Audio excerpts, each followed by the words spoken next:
Hello, welcome to Me, My Tiny Human. I am Rachel Corbett. I think this is going to be a bit of a short episode because it's really just one thought, mostly about breastfeeding and people's judgment of it.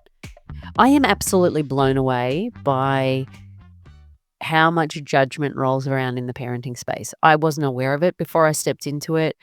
I really couldn't fathom the idea that you could look at another parent. I mean, I get having an opinion. I totally get that. And I saw the other day running through the city a couple having an absolutely next level fight, and their two children were there stuck in the middle of it, and they were trying to get the attention of the mum. The mum is screaming at the guy and walking away and leaving these two kids in the middle of the street. And I was just like, I don't have a good opinion about this. I don't have a good opinion of this at all. And I can't do anything about it because these are not my children, and they are your children, and you are parenting them the best you can. But this ain't the best parenting I've seen. And these poor little things that were just stuck in the middle of this situation.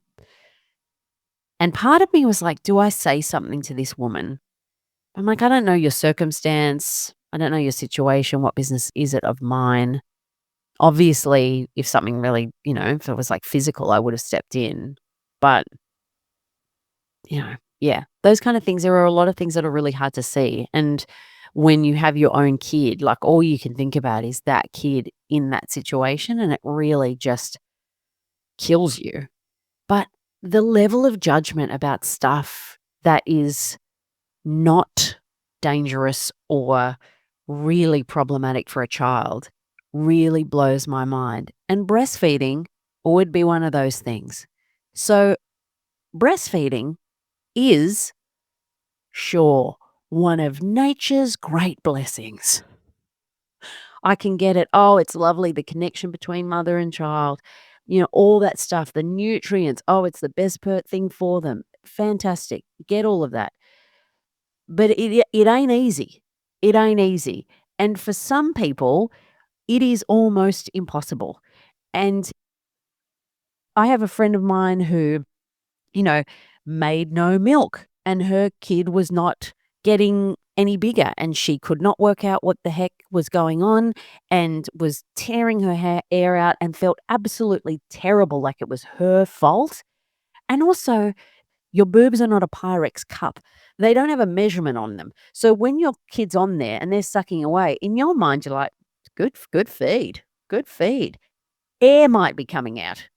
You've got absolutely no idea until you go to the doctor in 2 weeks' time and they've lost weight. And then you're like, oh my gosh, my child's been hungry for the last 2 weeks. And that's why, like, this stuff really plays with your mind. Now, if that is you, get that kid some formula. Like, no judgment. But the judgment that people have, like, the formula is not pond water. We live in a society where science is really great. This is not dirt that you are feeding your child. So if somebody is bottle feeding their child, why do people care so much? It just blows my mind. I don't think I have ever, before or after having a child, looked at another mother who was feeding her kid formula from a bottle and thought anything at all.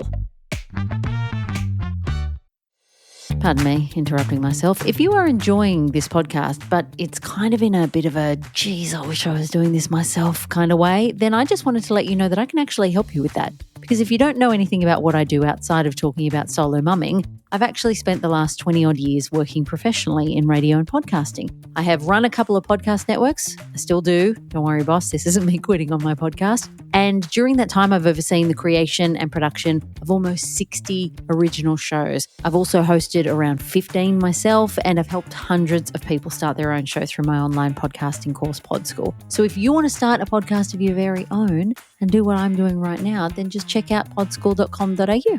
And I will get back to talking about solo mum stuff now. And I had a friend of mine who was doing that at a cafe, and her experience was that she had tried to breastfeed and it felt like glass was coming out of her nipples. Now, I'm sorry, but if you can't push through the feeling of glass coming out of your nipples, you're just human. That is a totally reasonable reason to not press on. And a woman came up to her, apropos of nothing, and said, "Is that a lifestyle choice? Is that a lifestyle choice? I tell you what's a lifestyle choice. Your effing question. That's a lifestyle choice. This was a necessity so that I could be a decent mum and not feel like my boobs were bleeding every day. You really made a decision to come up here and ask me that question.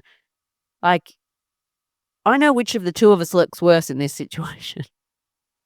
But I really I cannot get my head around this kind of thing. It is something that, I've heard spoken about on the periphery with friends of mine because obviously, everybody has their own experience. And then I've seen a bit of it since I've had a kid, and I just don't know why you would care. I don't know why you would care. Like, if that kid is getting fed, like, if they can eat a cheese sandwich, give them a cheese sandwich. Like, who cares? If the nutrients, are best from the boob and you can do that, fantastic. But if you can't,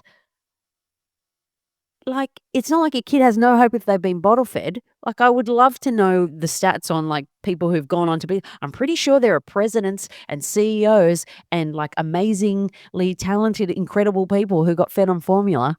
I just don't understand people's obsession, and having gone through it, like, I really, wanted to try. I found it incredibly difficult at the beginning. I got absolutely 0 help in hospital.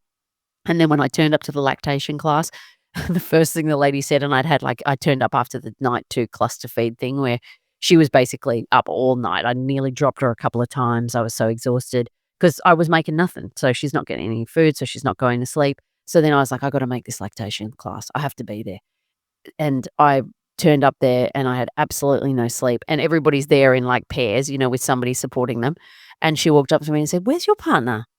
And I was like, usually in a normal situation, I'd go back and say, I'm lucky enough not to have one. But I am so broken right now that I just am going to nod, which doesn't even make sense. But I really found it tough in the beginning, and I pushed through. Once I got a bit of help, things kind of started moving. But, I didn't pump very much. Like, the pumping killed me.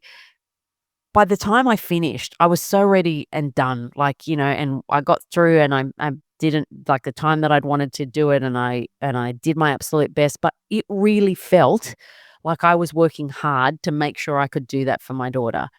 And I was lucky enough that I didn't have pain, I didn't have mastitis, I didn't have any of those kind of issues. I had like a very basic milk supply, but I didn't have too little. I had none of the things that I would absolutely have dropped everything and forgotten about the breastfeeding if I had had any of those things. I just didn't like, I liked the process, being close to her was nice, but it also is really hard. It's not an easy thing to do. So I just I have total understanding for why if it was difficult or it's just something you don't wanna do, like, we have good formula in Australia, you know?